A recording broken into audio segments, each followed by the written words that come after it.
I should have known something was wrong when I came home early and found Kara standing in our bedroom mirror, adjusting a dress I'd never seen before. Not just any dress. This thing was practically see-through, clinging to every curve like it was painted on. The kind of outfit that screamed, "I'm hunting tonight." "What's the occasion?" I asked, leaning against the doorframe. "Victoria's Secret Convention?" Before we dive deeper into this story, I have one small request. Please subscribe, drop a like, comment, and hit that hype button to boost this channel so more people can discover these incredible Reddit stories. She didn't even flinch, just kept smoothing the fabric over her hips, watching herself in the mirror like she was admiring a work of art. "What if I told you I'm meeting two of my exes tonight?" The words hung in the air like smoke from a house fire. Most husbands would have exploded, started yelling, demanding explanations, maybe even thrown something. But I'm not most husbands. I've been married to Kara Harper for 8 years, and I've learned that she feeds off drama. Instead, I pulled out my phone and smiled. "What would you do if I said you're not?" She turned then, finally looking at me instead of her reflection. There was something in her eyes, excitement, maybe even arousal. She thought she was playing with a mouse. Poor Kara had no idea she was poking a sleeping bear. "Try and stop me, Nick," she purred, running her hands down that ridiculous dress. "I dare you." I hit speed dial for the Ritz-Carlton downtown, put it on speaker. "Good evening, Ritz-Carlton. How may I help you?" "Hi, I need to cancel a reservation for tonight. Room 447, under the name Sarah Mitchell." Kara's face went white. Sarah Mitchell was her maiden name, the alias she thought I didn't know about. "Certainly, sir. The room has been canceled. Is there anything else I can help you with?" "Actually, yes. Could you please note in your system that Ms. Mitchell's companions, Ethan Brooks and Derek Lynn, are no longer welcome on the property? Their wives have been notified of the situation and may be contacting you." The silence in our bedroom was deafening. Kara's mouth opened and closed like a fish gasping for air. "Of course, sir. I've made those notations. Have a pleasant evening." I hung up and reached into my jacket pocket, pulling out a manila envelope I'd been carrying around for 3 days, waiting for exactly this moment. "Divorce papers," I said, tossing it on the bed. "Also, some interesting screenshots from your iCloud account. Did you know it automatically syncs all your text messages? Fascinating technology." Her phone started buzzing, then ringing, then buzzing again. The screen lit up with names I recognized. Becca Brooks, Ethan's wife. Linda Lynn, Derek's wife. Then Ethan himself, probably panicking as his carefully constructed double life came crashing down. "How long have you known?" Kara's voice was barely a whisper. "Long enough to make copies of everything. Long enough to hire a private investigator. Long enough to freeze our joint accounts and transfer half of everything to my personal account, which, according to our prenup, I'm entitled to do the moment you commit adultery." The phone kept ringing. Text notifications were pinging like a slot machine hitting jackpot. "You bastard!" she hissed, but there was no real venom in it, just the dawning realization that she'd been outplayed. "Change clothes," I said, heading for the door. "You look desperate." "Oh wait, you are." I left her standing there in that see-through dress, her phone exploding with the fury of 2 betrayed wives and 2 panicking lovers. The night was young, and I was just getting started. 3 weeks earlier, I'd started suspecting something was off. Kara had always been vain, but lately she'd been working out obsessively, buying new lingerie, and staying late at the office more nights than she came home on time. The real red flag was when she started being nice to me. Kara Harper, née Sarah Mitchell, was many things: beautiful, ambitious, manipulative, and ruthlessly self-centered. But nice? That wasn't in her playbook unless she wanted something or was covering for something bigger. I own Harper Construction, a mid-sized company that builds custom homes for the wealthy folks moving into our little New England town. It's honest work, and it's made me honest money. Enough to buy the house Kara had to have, enough to fund her shopping habits and spa weekends, enough to make her friends jealous of her lifestyle. But honest work means I'm not stupid. When your wife starts acting like a different person, you pay attention. The first concrete evidence came from our neighbor, Mrs. Doyle. 83 years old and nosy as a bloodhound, she mentioned seeing Kara leaving the house at odd hours when I was supposedly home. "Funny thing, Nick," she said over the fence one Saturday morning. "I could have sworn I saw Kara's car pulling out of your driveway at midnight on Tuesday, but then I saw you getting your mail Wednesday morning, so I figured I must have been mistaken." I wasn't home Tuesday night. I was in Boston, meeting with suppliers.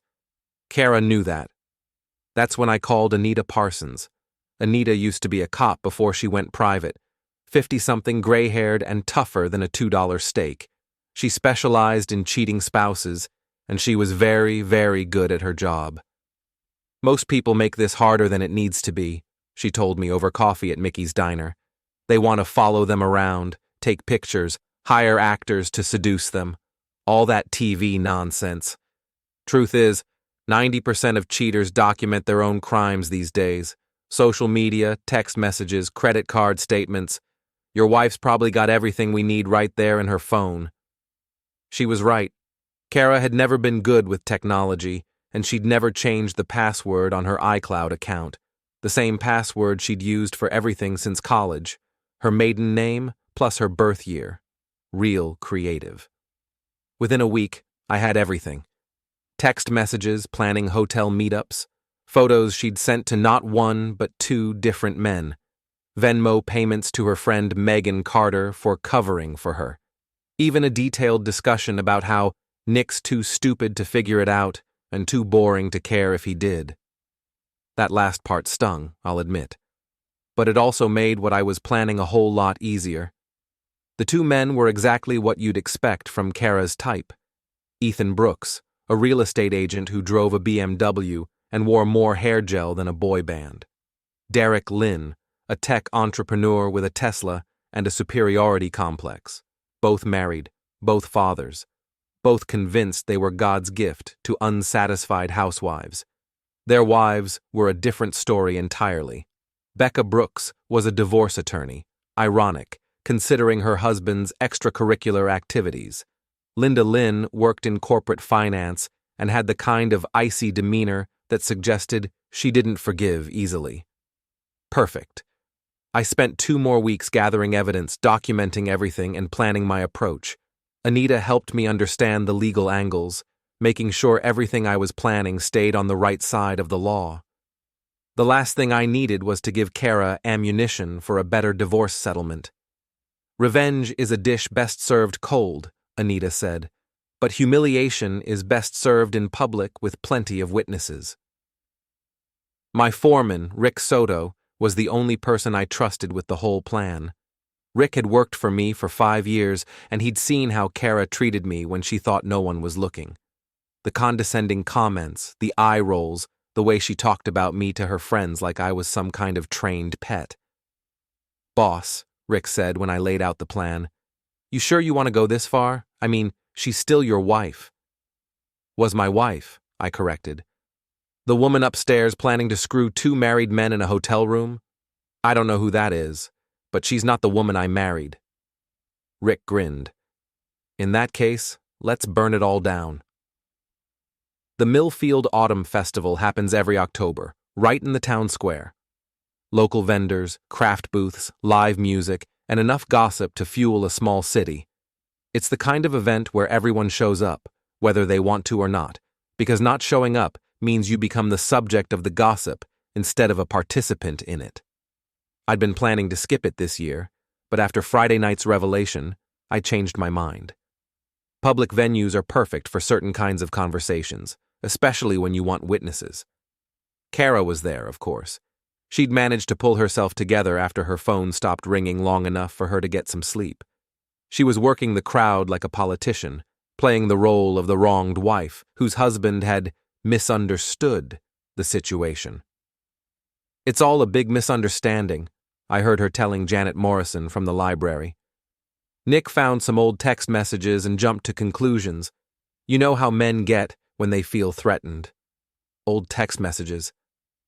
I had to admire her creativity. She was wearing jeans and a sweater, the picture of innocence. Her hair was pulled back in a ponytail, and she'd gone light on the makeup.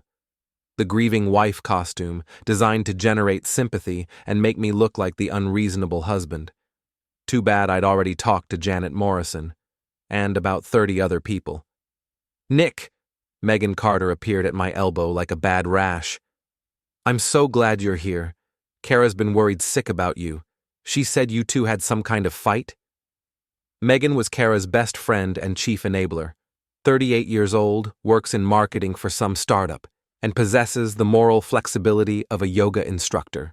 According to the text messages I'd read, she'd been covering for Kara's affairs for months, providing alibis and even booking hotel rooms when Kara didn't want her name on the reservations. "Fight's a strong word," I said, sipping my apple cider. "More like a revelation.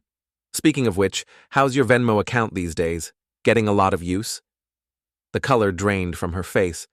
Venmo transactions are surprisingly detailed when you know where to look, and Anita had been very thorough. "I don't know what you mean." "Sure you do. Covering expenses, girls' night fund. Thanks for the favor. Ring any bells?" Before she could answer, I spotted Ethan Brooks near the craft beer tent. He was with his wife Becca and their 2 kids, playing the role of devoted family man. He looked like he hadn't slept much. "Excuse me, Megan. I should go say hello to the Brooks family." I made my way through the crowd, nodding to neighbors and stopping to chat with a few clients. Small towns are funny things. Everyone knows everyone else's business, but there's an elaborate dance around actually acknowledging what you know. Today, I was going to change those rules. "Ethan!" I called out, loud enough for several nearby families to hear. "How are you doing, buddy? You look tired. Late night?" He turned, and I saw the panic in his eyes. Becca was watching us both with the sharp attention of a woman who'd been asking her own questions. "Nick." "Hi, yeah, I'm fine. Just busy with work, you know how it is." "Oh, I know exactly how it is. The real estate business keeps you out at all hours, right? Hotels, showing properties, meeting clients. Must be tough on the family." Becca's eyes narrowed. She knew something was up. "Speaking of hotels," I continued, "didn't I see you at the Ritz last night? Or was that supposed to be tonight? I get confused with all these business meetings." Ethan looked like he was going to be sick. "I think you have me confused with someone else." "Maybe. Memory's a funny thing. Sometimes you think you remember something clearly, and then you find out you were completely wrong. Other times, you have documentation." I pulled out my phone and made a show of scrolling through it. I wasn't looking at anything in particular, but Ethan didn't know that. "Dad, can we go get face paint?" His daughter tugged on his sleeve, oblivious to the adult drama playing out above her head. "In a minute, sweetheart," Becca said, but her eyes never left my face. "Nick, is there something specific you wanted to discuss with my husband?" Smart woman. Direct question, public setting, witnesses all around. She was boxing me in, but she was also boxing Ethan in. "Nothing that can't wait," I said. "Although, Ethan, you might want to check your phone. I think you missed some calls last night." That's when Derek Lynn appeared, looking like a man walking to his execution. He'd spotted our little group and was trying to decide whether to approach or run. The decision was made for him when his wife Linda materialized beside him. "Derek, isn't that your friend Ethan?" Linda's voice was ice cold. "The one you were supposed to meet for drinks last night, before your meeting got canceled?" The pieces were falling into place beautifully. Both wives were suspicious, both husbands were panicking, and we were standing in the middle of the town festival with half of Millfield watching. "You know what?" I said, raising my voice just enough to ensure good acoustics.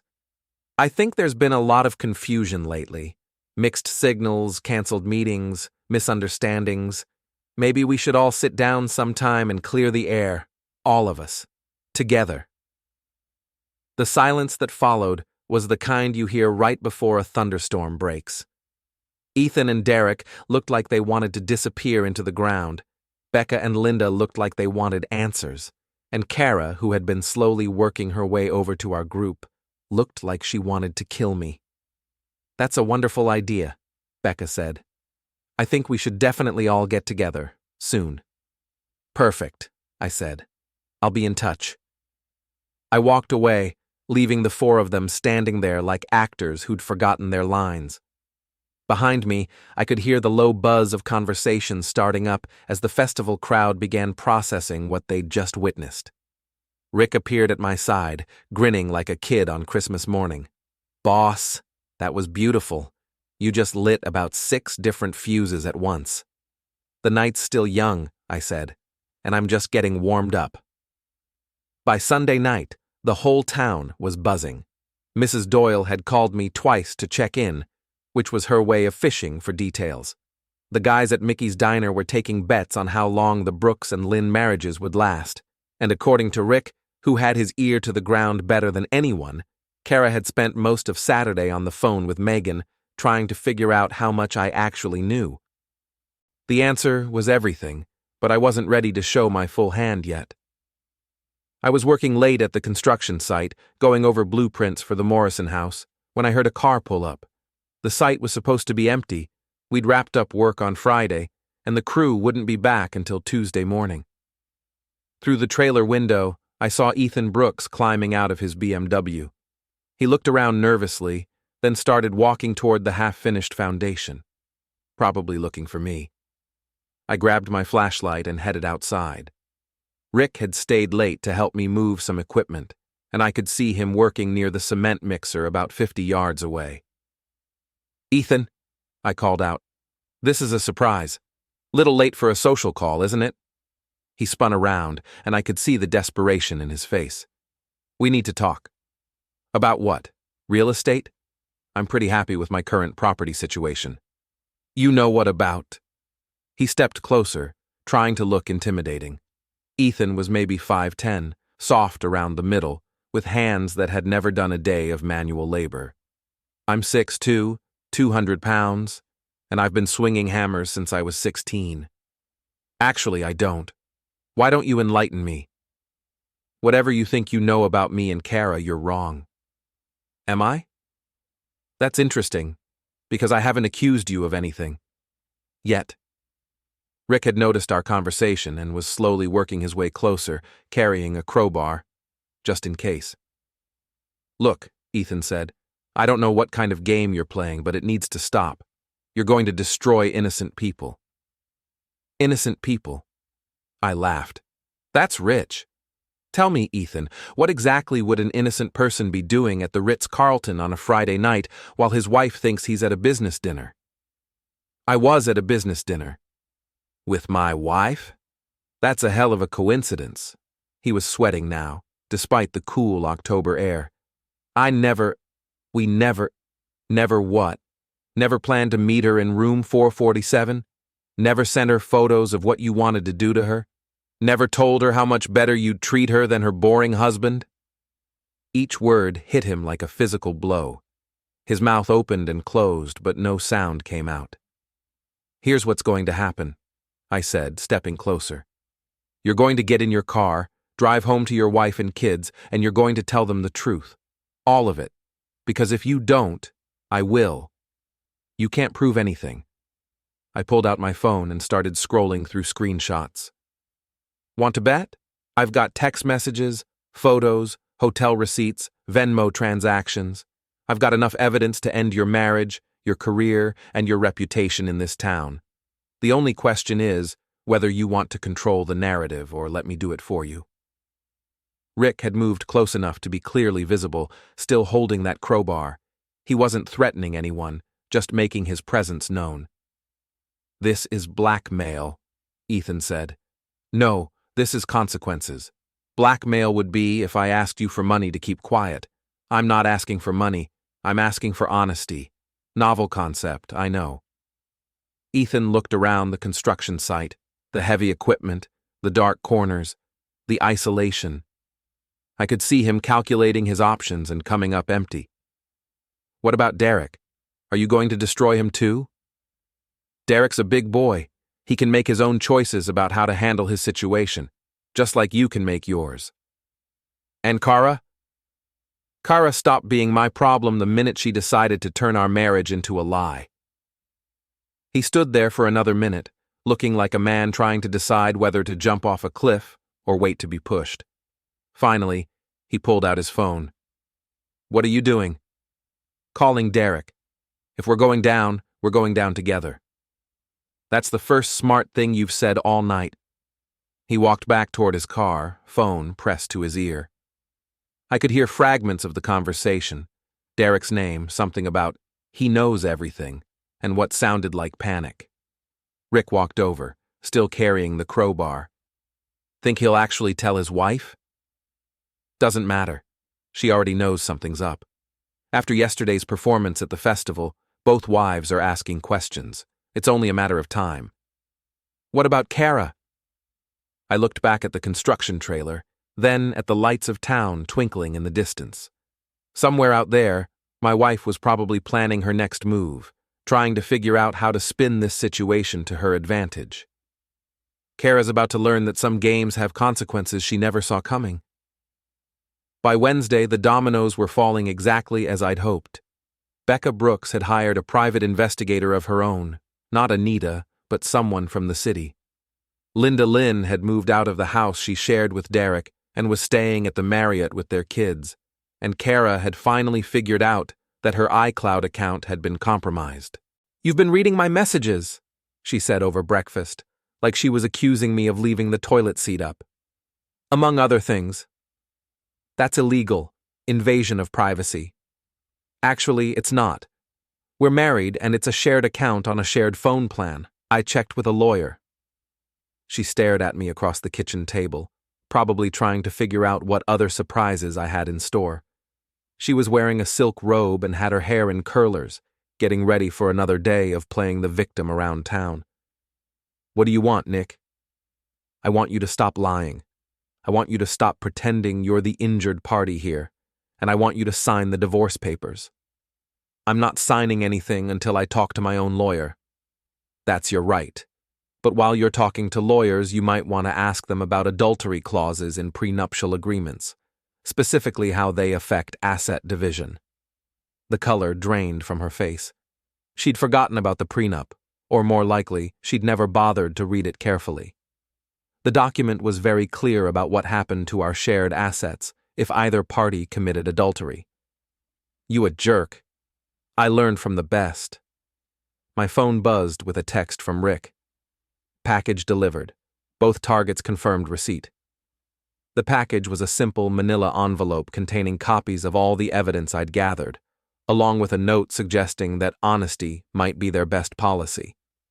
I'd had Rick deliver identical envelopes to both Ethan and Derek at their offices, ensuring maximum embarrassment and minimum deniability.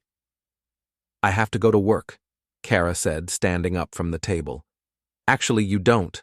I called your office this morning. Seems someone sent them some interesting information about your recent activities. HR wants to have a conversation with you." She went very still. "What did you do?" "Nothing illegal, nothing unethical. I simply provided them with factual information about an employee who was using company resources to facilitate personal relationships. Apparently, some of those hotel bookings were made on your corporate credit card." That was a lie, but she didn't know that. The fear in her eyes told me she was running through her recent expenses, trying to remember what she'd charged to the company and what she'd paid for herself. "You're destroying my life." "No, Kara, you destroyed your life. I'm just making sure everyone knows about it." She ran upstairs, probably to call Megan and figure out their next move. But Megan had her own problems now. According to Anita, Megan's husband had received his own anonymous tip about his wife's role in covering up the affair. Turns out Tom Carter didn't appreciate being lied to any more than I did. My phone rang. Anita. "It's done," she said. "Both wives have all the evidence. Becca Brooks is filing for divorce this afternoon. Linda Lynn is meeting with her lawyer this morning." "What about the guys?" "Ethan's trying to do damage control, but it's too late. Derek's gone full denial mode, which is only making things worse for him. And Kara? Give it time. The walls are closing in from all sides now. She'll crack soon enough. That evening I was having dinner at Mickey's diner when Megan Carter walked in. She looked like she'd been crying, and her usually perfect hair was a mess. She spotted me immediately and marched over to my booth. "This is all your fault," she hissed, sliding into the seat across from me. "Hello, Megan. Rough day?" "Tom threw me out. He changed the locks, froze our accounts, everything. Because of you." "Because of me? That's interesting. I don't remember forcing you to lie to your husband for months. I don't remember making you help my wife cheat on me." "She's my best friend. I was being loyal. To her. What about loyalty to your husband? What about loyalty to your marriage vows?" She leaned forward, lowering her voice. "You don't understand. Kara was miserable. You never paid attention to her, never made her feel special. She deserved better. She deserved honesty. She deserved the chance to ask for a divorce if she was unhappy. Instead, she chose to humiliate me while pretending everything was fine." "So you decided to humiliate all of us?" "I decided to tell the truth. If that's humiliating, maybe you should have thought about that before you helped orchestrate the lies." Megan sat back in the booth, tears streaming down her face. Around us, the dinner crowd was pretending not to listen, but I could feel their attention like heat from a fire. "What happens now?" she asked. "Now you deal with the consequences of your choices, just like the rest of us." She left without ordering anything, and I finished my meatloaf in peace. Through the window, I could see her sitting in her car in the parking lot, probably calling Kara to compare notes on how terrible I was. Let them talk. In a small town, the truth has a way of spreading faster than gossip, and I had truth on my side. My phone buzzed with another text from Rick.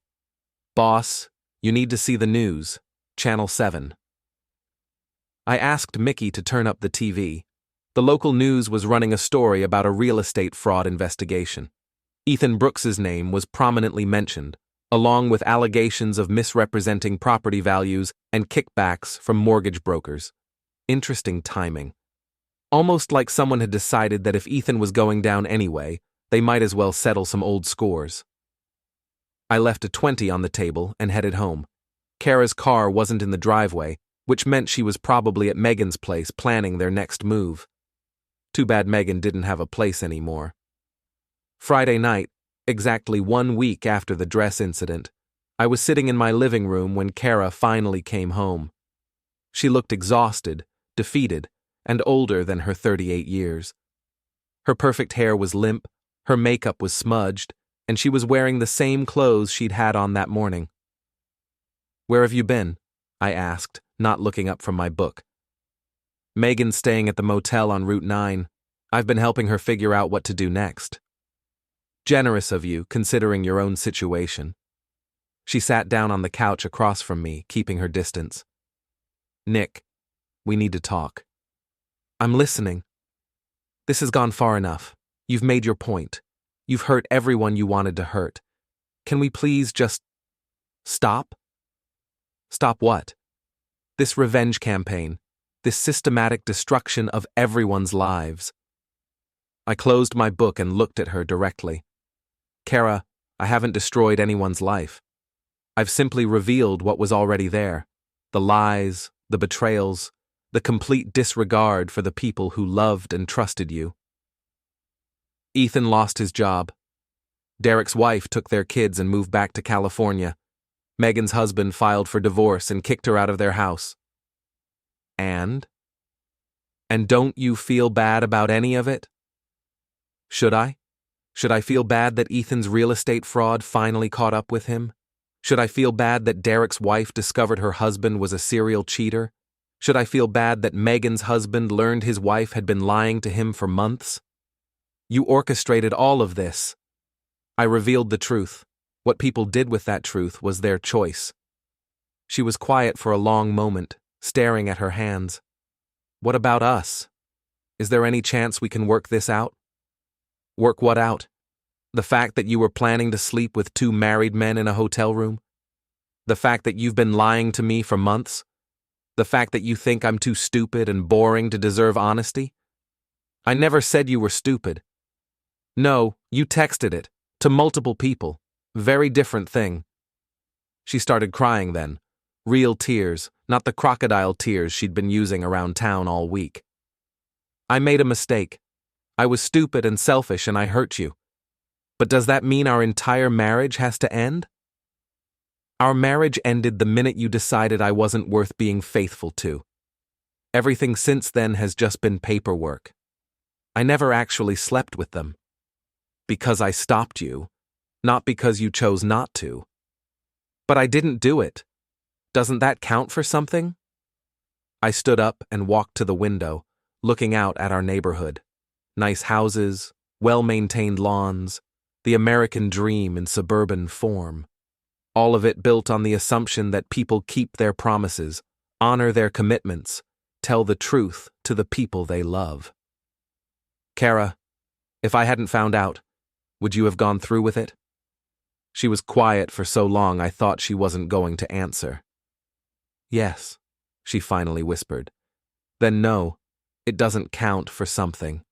Intent matters. Character matters. You intended to betray me, and you would have if you hadn't been caught. So that's it? 8 years of marriage, and you're just going to throw it all away? I'm not throwing anything away, you already did that. My phone rang. Anita. Nick, you need to know something.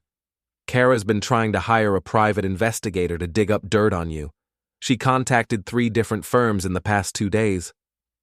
I looked at Kara, who had stopped crying and was watching me with sharp attention. Any luck? None. You're clean as a whistle, which is more than I can say for most of my clients' spouses. But she's not giving up.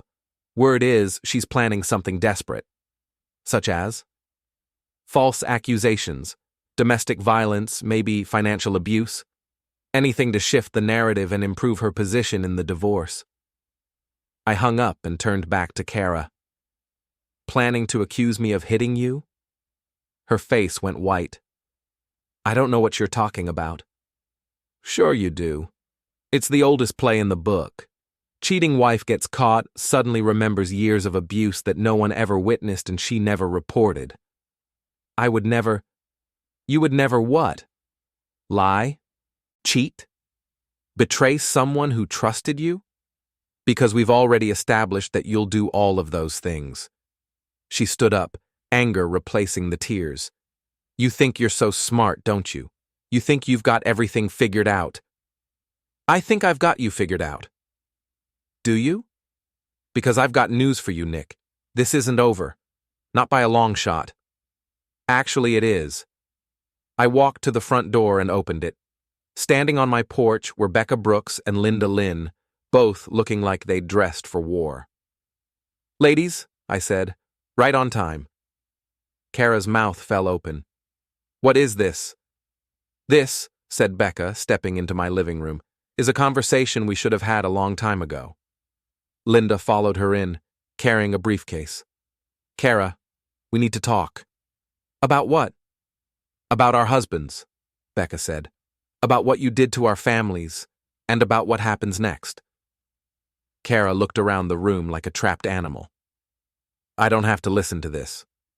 Actually, you do, Linda said, opening her briefcase. Because we have some things to show you. Things that might change your perspective on this situation. She pulled out a stack of photographs and documents, spreading them on the coffee table. These are from Derek's phone. Photos you sent him, messages you sent him, plans you made with him. Becca added her own stack. And these are from Ethan's computer, including some very detailed descriptions of what the 3 of you were planning to do in that hotel room. Kara's face was cycling through emotions: fear, anger, embarrassment, panic.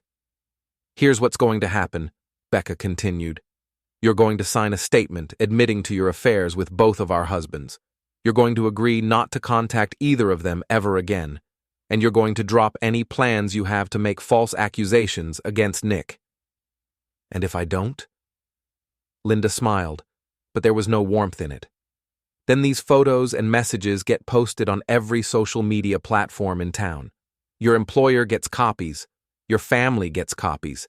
Everyone you've ever known gets to see exactly what kind of person you really are. You can't do that. It's harassment. It's evidence, Becca said. Evidence that our husband's lawyers will be using in our divorce proceedings. Evidence that Nick's lawyer will be using in your divorce proceedings. Evidence that might even interest the district attorney, considering some of the things you discussed doing in that hotel room. Kara looked at me, desperation in her eyes. Nick, please. Don't let them do this. I'm not letting them do anything. They're making their own choices, just like you made yours. But we're married. We're supposed to protect each other. We were supposed to be faithful to each other, too. How did that work out? Linda pulled a document from her briefcase. This is the statement. Sign it. And this stays between us. Refuse, and by tomorrow morning, everyone in town will know exactly what kind of person you are. Kara read through the document, her hands shaking. This admits to everything. Because you did everything, Becca said. This is just making it official. What about my reputation, my job, my life? What about our reputations, our jobs, our lives? Linda's voice was ice cold. What about our children, who now have to live with the knowledge that their father betrayed their mother? Kara looked around the room one more time, searching for an escape route that didn't exist. Finally, she picked up the pen and signed the document. There, she said, throwing the pen down. Are you happy now? We're satisfied, Becca said, taking the document and putting it back in Linda's briefcase. What happens now? Kara asked. Now you live with the consequences of your choices, I said. Just like everyone else. The two women left, and Kara and I were alone again. She sat back down on the couch, looking smaller and more defeated than I'd ever seen her. I guess this really is over, she said. It's been over for a long time. We're just making it official now. Where will I go? That's not my problem anymore. She nodded, tears streaming down her face again. I really did love you, you know, at the beginning. I know. I loved you too. But not anymore. No, not anymore. She went upstairs to pack, and I sat in my living room, listening to her moving around above me. 8 years of marriage, and it was ending with the sound of suitcases being zipped and drawers being closed. An hour later, she came back downstairs with 2 suitcases and her purse. I'll send someone for the rest of my things. Fine. She paused at the door. Nick? What? I'm sorry. For all of it. I know that doesn't change anything, but I wanted you to know. I know. She left, and I heard her car pull out of the driveway for the last time. I poured myself a scotch and sat back down in my chair, looking around the house that was finally mine again. My phone buzzed with a text from Rick. Boss, heard through the grapevine that it's over. You okay? I typed back. Better than okay. Free. Another text, this one from Anita. Saw the Brooks and Lynn women leaving your place. Everything handled? Everything handled. I finished my scotch and went to bed in my own house, in my own bed, without having to wonder who my wife was texting or where she was really going or what lies she was telling. For the first time in months, I slept like a baby. The next morning, I drove through town and stopped at Mickey's for breakfast. The diner was buzzing with conversation, and I caught fragments as I walked to my usual booth. Heard she moved out last night. Both those other wives were there. About time someone stood up to her. Mickey himself brought me my coffee. Heard you're a free man again, Nick. That's right. Good for you. Takes guts to do what you did. Just did what needed doing. I spent the morning at the construction site, going over plans with Rick and the crew. Normal work, honest work, the kind of life I'd built before Kara tried to tear it down. Around noon, Mrs. Doyle called. Nick, dear, I just wanted you to know that I saw Kara loading boxes into her car this morning. I assume this means what I think it means? It means exactly what you think it means, Mrs. Doyle. Well, good riddance, I say. That woman never deserved you. Thank you, Mrs. Doyle. And Nick, if you ever need anything, a home-cooked meal, someone to talk to, anything at all, you just let me know. I will. That afternoon, I got a call from my lawyer. The divorce papers had been filed, and with Kara's signed confession, the process would be quick and clean. The prenup would hold up, which meant I'd keep the house, the business, and most of our assets. She could try to fight it, he said, but given the evidence of adultery, she doesn't have much of a case. She won't fight it. She just wants this to be over. Smart woman. Too bad she wasn't smart enough to think about consequences before she started cheating. That evening, I was grilling a steak on my back deck when Rick stopped by with a 6-pack of beer. Thought you might want some company, he said. Always. We sat on the deck, drinking beer and watching the sun set over the town. It was peaceful in a way I'd forgotten was possible. So what's next, boss? Next, I run my business, live in my house, and don't have to worry about anyone lying to me. Sounds like a good plan. It is a good plan. My phone buzzed with a text from an unknown number. I almost didn't read it, but curiosity got the better of me. Nick, this is Ethan. I know you probably don't want to hear from me, but I wanted you to know that I'm sorry. For everything. You didn't deserve what we did to you. I showed the text to Rick, who laughed. Little late for apologies, don't you think? About 6 months too late. I deleted the text without responding. Ethan Brooks was no longer my problem, just like Kara was no longer my problem. Another text came in, this one from Derek Lynn. I hope you're satisfied. You destroyed 4 marriages and ruined 6 lives. I showed this one to Rick, too. Guy's got some nerve, Rick said. He cheats on his wife and somehow it's your fault? I typed back, I didn't destroy anything. I revealed what was already destroyed. There's a difference. His response came immediately. Go to hell. I deleted his number and blocked it. Some people never learn to take responsibility for their actions. The sun finished setting, and Rick headed home to his own family. I cleaned up the grill, locked up the house, and settled in for my first Saturday night as a single man in 8 years. I felt lighter somehow, like I'd been carrying a weight I didn't realize was there until it was gone. The house was quiet, but it was a peaceful quiet, not the tense silence that had characterized my marriage for the past few months. I poured another scotch and sat in my chair, thinking about the past week. Some people might say I'd gone too far, that I'd been cruel or vindictive. But I didn't see it that way. I'd simply refused to be a victim.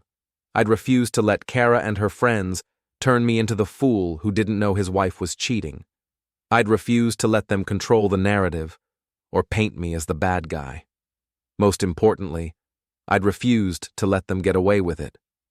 The night the dress stayed home was the night Kara lost it all. Her marriage, her reputation, her friends, her comfortable life. And I made damn sure she never forgot it.